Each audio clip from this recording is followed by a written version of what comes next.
Sumiklab ang tensyon sa Metro Manila ngayong Labor Day. Libu-libong manggagawa, nagmartsa at walang takot na hinarap ang init sa kalsada. Hindi na nila matiis ang taas ng presyo ng pagkain, pamasahe at pangunahing bilihin, habang ang sahod na pag-iiwanan, sigaw ng manggagawa, 1,200 minimum wage, ipaglaban ngayon. Sa pangunguna ni Eli San Fernando, iginiit na hindi na makatao ang kasalukuyang sahod at hindi na sapat para mabuhay ang isang pamilyang Pilipino. Matindi ang panawagan, pagkakaisa ng manggagawa. Hindi raw ito laban ng politika, kundi laban para sa karapatan at dignidad.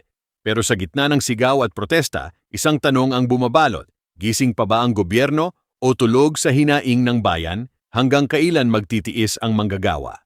Kung sang-ayon ka sa 1,200 minimum wage, mag-comment ng iyong opinyon, i-share ang video na ito at huwag kalimutang mag-subscribe para sa mas matatapang na balita.